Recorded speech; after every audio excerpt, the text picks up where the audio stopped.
So hey guys, welcome to the channel average वाला, जहाँ हर average बच्चा बनेगा टॉपर। तो अब हम लोग स्टार्ट करने वाले हैं पिछले लेक्चर को कंटिन्यू करते हुए। कहाँ पर? टाइप्स ऑफ वेक्टर्स पर। तो स्टार्ट करते गाइस टाइप्स ऑफ वेक्टर, यहीं से ही ये था हम लोग का लास्ट, जहाँ पर मैंने आप लोग को बताया था कि एक डिस्प्लेसमेंट वेक्टर और एक पोजीशन वेक्टर क्या होता है। पोजीशन वेक्टर जो ओरिजिन से शुरू होता है और डिस्प्लेसमेंट वेक्टर जो दो कोई भी पॉइंट के बीच में वेक्टर होता है। तो स्टार्ट करते हैं गाइस टाइप्स ऑफ वेक्टर से। तो टाइप्स ऑफ वेक्टर से जब हम लोग गाइस शुरू करते हैं तो फर्स्ट वेक्टर के बारे में जो हम लोग पढ़ते हैं, जो मेरे फेवरेट चीज होती है, वो होती है इक्वालिटी के बारे में। हर लड़का लड़की बेटा इक्वल है, वैसे ही बेटा दो वेक्टर भी इक्वल हो सकते हैं। कैसे हो सकते हैं? Let suppose A vector is equal to B vector मैंने लिखा है। तो ए वेक्टर और बी वेक्टर कब इक्वल होते हैं, जरा उसको आप ध्यान से समझिएगा।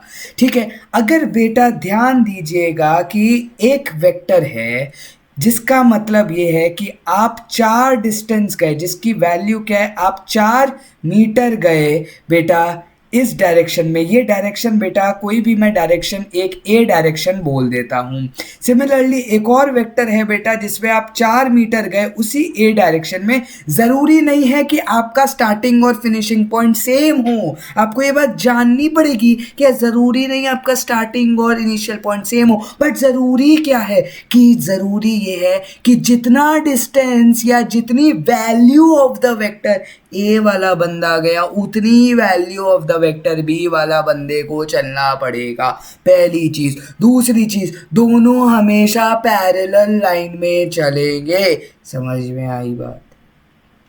पहली चीज, वैल्यू दोनों की सेम होनी चाहिए। दूसरी चीज बेटा, पैरेलल लाइंस होनी चाहिए। इसका मतलब ये, अगर तुम जहां से ट्रेन का ट्रैक चालू हो रहा है वहां से तुम और तुम्हारी मोहतरमा अगर आगे बढ़ रहे हैं तो होगा क्या बेटा, यहां से बेटा तुम दोनों पैरेलल डायरेक्शन में जा रहे हो। अगर पैरेलल डायरेक्शन में दो वेक्टर है जिनकी जब उनका मैग्नीट्यूड भी सेम होता है, उन वेक्टर्स को बोलते हैं बेटा इक्वल वेक्टर। तो यहां पर थी इक्वालिटी की बात आपकी और आपकी मोहतरमा के बीच।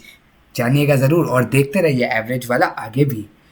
तो अब सेकंड चीज हम लोग जो बात करेंगे बेटा टाइप्स ऑफ वेक्टर के बात, वो है बेटा नेगेटिव ऑफ अ वेक्टर।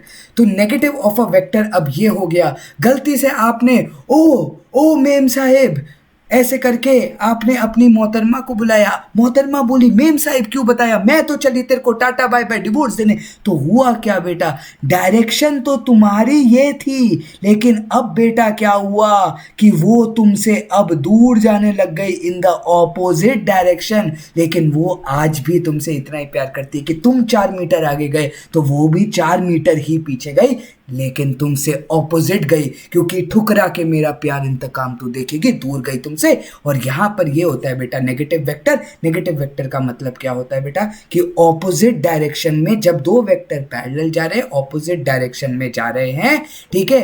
या फिर अगर इन टर्म्स ऑफ एंगल बात करूं तो जब बेटा इक्वल वेक्टर वो वेक्टर होंगे जब दो वेक्टर के बीच का एंगल बेटा 0 डिग्री होता है, सिंपल टर्म्स में बता रहा हूं। और नेगेटिव वेक्टर वो वेक्टर होते हैं जब दो वेक्टर के बीच का एंगल बेटा 180 डिग्री होता है, जब ऑपोजिट डायरेक्शन में जाते हैं but with the same value of vector. मैं नेगेटिव ऑफ अ वेक्टर को बता रहा हूं, same value of the vector. तो A vector is equal to minus B vector लिखा जाता है बेटा इस चीज को। क्या ये बात समझ में आ गई? तो अब इस चीज को और थोड़ा डिटेल में समझने के लिए, क्योंकि नेगेटिव ऑफ अ वेक्टर मैं बहुत ज्यादा ट्राइंगल लॉ और पैरेललोग्राम में लगाऊंगा, क्या होते हैं वो जानेंगे। आप यहां से क्या बोल सकते हैं बेटा, बी वेक्टर को माइनस ए वेक्टर डिनोट कर सकते हैं। अब इस चीज को बेटा थोड़ा सा ध्यान से हम लोग और देखेंगे बेटा। ध्यान से क्या देखेंगे बेटा, लेट सपोज ये है बेटा आप लोग का एक पोजीशन वेक्टर पी वेक्टर। ये आपको पोजीशन वेक्टर पी वेक्टर बेटा, ये वाई एक्सिस, ये एक्स एक्सिस, और ये है बेटा एक पोजीशन वेक्टर क्यू वेक्टर। हम लोग ने बात की थी अगर पी क्यू वेक्टर मुझे निकालना है बेटा, तो आपका इनिशियल पोजीशन हुआ पी, फाइनल पोजीशन हुआ क्यू। लेकिन आपकी मोहतरमा आपसे टुकरा के कहाँ जाएगी बेटा, क्यू से पी। सो क्यू पी वेक्टर को हम लोग लिखते हैं बेटा minus of P Q vector. ये जो मैंने स्टेटमेंट लिखी है बेटा, ये बहुत ही ज़्यादा तगड़ी और इम्पॉर्टेंट स्टेटमेंट है। मैं बहुत बार आगे यूज करने वाला हूं।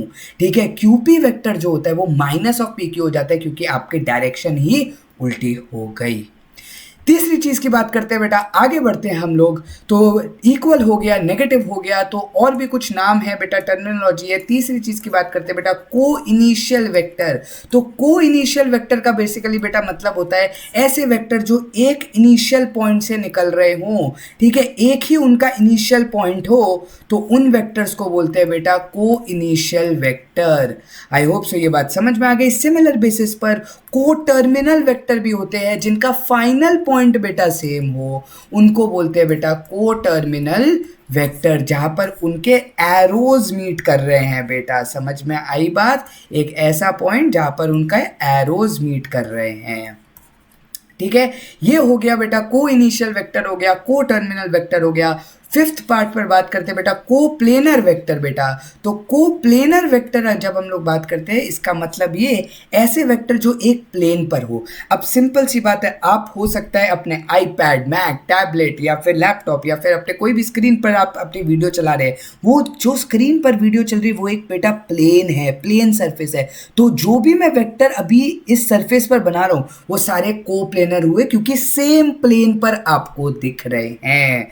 तो इन वेक्टर्स को बोलते हैं बेटा कोप्लेनर वेक्टर्स। अब हम लोग आगे बढ़ते हैं बेटा, जो अब लास्ट दो चीजें बता रहा हूं हमेशा याद रखना, एवरेज वाला की क्लास में जब लास्ट के 2 से 3 मिनट आते हैं वो सबसे इंपॉर्टेंट मिनट्स होते हैं। तो इंपॉर्टेंट बात क्या है बेटा, अब हम लोग स्टार्ट कर रहे हैं यूनिट वेक्टर। यूनिट वेक्टर क्या होता है और फिर हम लोग बात करेंगे seventh, magnitude of a vector. तो इसको थोड़ा सा ध्यान से समझेंगे। ठीक है, यूनिट वेक्टर क्या होता है? यूनिट वेक्टर का मतलब ये होता है कि यूनिट स्टैंड्स फॉर बेटा, unit stands for the vectors magnitude is 1। मतलब वैल्यू ऑफ वेक्टर इज 1। मतलब कि आप अपने बेड से, जो हमने लास्ट क्लास में बात की थी, आप अपने बेड से सिर्फ 1 मीटर की दूरी पर गए, सिर्फ एक वैल्यू दूर गए, सिर्फ एक टाइल दूर गए। अगर आपकी टाइल मीटर बाय मीटर की है, अगर मैं वैसे मान रहा हूं, ठीक है, जो भी है, मैं सिर्फ वैल्यू बता रहा हूं कि आपकी वैल्यू 1, सबका मालिक जब 1 होता है, याद रखना बेटा, तभी इक्वालिटी आती है बेटा जिंदगी में।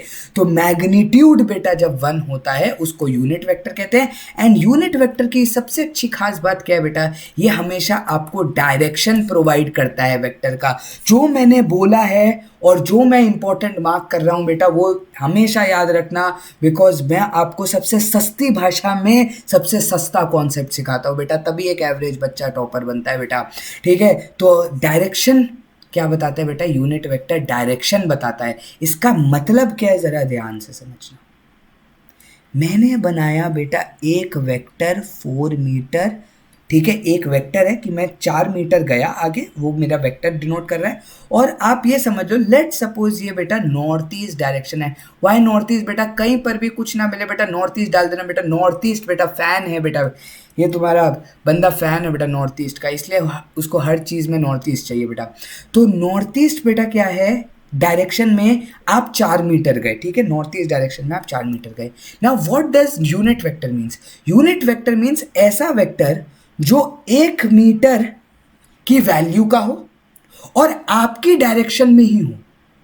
जो 1 मीटर की वैल्यू का हो और आपकी डायरेक्शन में ही हो, उसको यूनिट वेक्टर कहते हैं बेटा। तो अब इंपॉर्टेंट इसके अंदर क्या है कि जो आपकी डायरेक्शन में हो, इसका मतलब अगर मैं ये बोल दूं कि आप 4 मीटर यूनिट वेक्टर की डायरेक्शन में गए, अगर मैं आपको ये बोल दूं कि आप जो चल रहे हो वो 4 मीटर यूनिट वेक्टर की डायरेक्शन में गए, तो जो बंदा जानता है ना कि यूनिट वेक्टर क्या होता है, वो आपकी पोजीशन भी डिफाइन कर देगा, क्योंकि यूनिट वेक्टर में ही एक्चुअली डायरेक्शन छुपी है बेटा। क्योंकि यूनिट वेक्टर है तो उसके पास डायरेक्शन होगी ना बेटा। तो यूनिट वेक्टर के पास डायरेक्शन है और यूनिट वेक्टर ही क्या कहता है कि आप 1 मीटर नॉर्थ ईस्ट डायरेक्शन में गए, तो 4 मीटर यूनिट वेक्टर की डायरेक्शन मतलब 4 मीटर इन नॉर्थ ईस्ट डायरेक्शन। समझ में आई बका।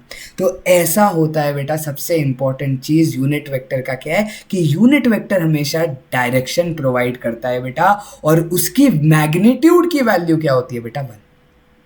ठीक है, अब यहां पर बेटा क्या कॉन्सेप्ट आता है, थोड़ा सा इन डिटेल कॉन्सेप्ट है, वो थोड़ा ध्यान से देखिएगा। Direction of vector in x axis बेटा, जब एक्स एक्सिस के डायरेक्शन में कोई वेक्टर है, लेट सपोज मैंने इधर बेटा आप लोग का क्या बनाया, एक एक्स वाई प्लेन बनाया है। अब हो सकता है बेटा, जरूरी नहीं हर वेक्टर ऐसे हो, कोई वेक्टर बेटा सिर्फ एक्स डायरेक्शन में भी हो सकता है। तो लेट सपोज आप एक्स डायरेक्शन में 4 मीटर गए, तो आपका यूनिट वेक्टर क्या होगा बेटा, आपका यूनिट वेक्टर होगा 1 मीटर इन एक्स डायरेक्शन। सही बात है, आपका यूनिट वेक्टर होगा बेटा 1 मीटर इन एक्स डायरेक्शन। तो अब बेटा आप लोग को इस पे दिमाग क्या लगाना है, आप लोग को इस पे बेटा दिमाग ये लगाना है कि एक्स डायरेक्शन का यूनिट वेक्टर को डिनोट क्या करते हैं। तो एक्स डायरेक्शन का यूनिट वेक्टर डिनोट होता है बेटा आई कैप से। ठीक है, अभी के लिए आप सिर्फ ये समझो कि आई डायरेक्शन शोज एक्स एक्सिस, आई डायरेक्शन शो करता है, क्या शो करता है बेटा, आई शो करता है डायरेक्शन। मतलब अगर आप एक्स एक्सिस के डायरेक्शन में जा रहे हो और अगर आप 1 मीटर इन आई डायरेक्शन, 1 मीटर इन एक्स डायरेक्शन जा रहे हो, तो आप 1 आई लिखते हो, या हम लोग को पता है 1 हम लोग मैथ्स में नहीं भी लिखे, एक क्वांटिटी अगर है कोई अल्फाबेट के साथ तो दैट सिग्निफाइज 1, क्योंकि कोएफिशिएंट 1 ही रहता है अगर कुछ नहीं लिखा है, तो सिर्फ आई भी लिख सकते हैं। अगर आप 4 मीटर इन एक्स डायरेक्शन गए तो आप लिखोगे बेटा 4 आई कैप। समझ में आया, तो 4 आई कैप डिनोट्स 4 यूनिट्स, आप 4 मीटर 4 सेंटीमीटर जो भी है एक्स डायरेक्शन में गए। सिमिलरली बेटा वाई एक्सिस का डिनोशन होता है बेटा जे कैप से, किससे बेटा, जे कैप से। एंड सिमिलरली बेटा जेड डायरेक्शन का डिनोशन होता है बेटा के कैप से। सो कैप क्या होता है बेटा, जब भी आप किसी अल्फाबेट पर या किसी वेक्टर पर बेटा कैप लिखते हो, अगर आप ए कैप लिख रहे हो बेटा, अच्छा मैंने लास्ट क्लास में बेटा बताया था कि वेक्टर्स जो होते हैं वो कैप्स में लिखे जाते हैं। अगर आप नहीं भी कैप्स में लिख रहे हो तो कोई दिक्कत वाली बात नहीं है बेटा। ठीक है, ऐसा क्वेश्चन रेज हो सकता है कि आपने कैप्स में नहीं लिखा, दिक्कत वाली कोई बात नहीं है बेटा। 12th में आकर के जब मैथ्स पढ़ोगे तो बिना कैप्स के ही लिखोगे, ठीक है, लेकिन जनरल बेसिस पर जनरली, ठीक है, कैप्स में लिखा जाता है, तो ये चीज देख लेना। तो बेटा ए कैप जब मैं लिख रहा हूं या ए कैप जब मैं लिख रहा हूं, तो a cap signifies direction of a vector. तो ए कैप का मतलब क्या होता है कि ए का यूनिट वेक्टर, ए वेक्टर का यूनिट वेक्टर होता है ए कैप। तो every unit vector is denoted by cap बेटा। ठीक है, एवरी यूनिट वेक्टर को कैप से डिनोट करते हैं। ये कैप का साइन होता है बेटा आधा ट्राइंगल, ठीक है, ओपन ट्राइंगल बेटा, और ए वेक्टर की डायरेक्शन ए कैप देता है, और अगर यूनिट वेक्टर है तो उसकी मैग्नीट्यूड की वैल्यू बेटा क्या होगी, हमेशा 1 होगी। समझ में आ गई बात। तो ये होता है बेटा यूनिट वेक्टर। अब सिमिलर बेसिस पर बेटा अगर मुझे ये पॉइंट 3,4 बेटा in terms of vector notation, इसको क्या बोलते हैं बेटा, वेक्टर नोटेशन लिखनी है, तो मैं क्या बोलूंगा बेटा कि मैं गया हूं 3 units in x direction and 4 units in y direction. ठीक है, मैं 3 यूनिट्स गया हूं बेटा x डायरेक्शन में एंड 4 यूनिट्स गया हूं बेटा मैं y डायरेक्शन में। तो ये चीज अगर आपको लिखी हुई मिली है, लेट सपोज आपका लिखा हुआ है 3i + 4j, ठीक है, आप लोग का लिखा हुआ है 3i + 4j, तो आप लोग को याद रखना है बेटा 3i + 4j रिप्रेजेंट्स क्या बेटा, आपका एक वेक्टर जो कि है किस डायरेक्शन में, 3 इन x एंड 4 इन बेटा y। आई बात समझ, ठीक है। तो ये चीज बेटा बहुत इंपॉर्टेंट है। अब हम लोग बढ़ते हैं बेटा आगे। तो आगे हम लोग बढ़ते हैं किस पर, ये मैंने बता दिया आपको 3i + 4j के बारे में। अब हम लोग बढ़ते हैं बेटा आगे, अगर k डायरेक्शन में भी कोई वेक्टर है, ठीक है, अगर k डायरेक्शन में भी कोई वेक्टर है, तो लेट सपोज आप 5 यूनिट्स, मतलब आप हवा में उड़ रहे हो बेटा, स्पाइडरमैन बन गए हो, तो 3i + 4j + 5k एक स्पेशल ओरिएंटेशन है, आप स्पेस में उड़ रहे हो। अब लास्ट पार्ट आता है बेटा मैग्नीट्यूड ऑफ अ वेक्टर। तो मैग्नीट्यूड ऑफ अ वेक्टर क्या होता है कि आपकी वैल्यू कितनी है, आपकी वैल्यू कितनी, आप कितना ट्रैवल करे हो, वो होता है बेटा मैग्नीट्यूड। तो मैग्नीट्यूड निकालने का फॉर्मूला क्या होता है बेटा वो देखते हैं। लेट सपोज आपका एक ए वेक्टर है 3i प्लस 4j, सिर्फ इतना है बेटा।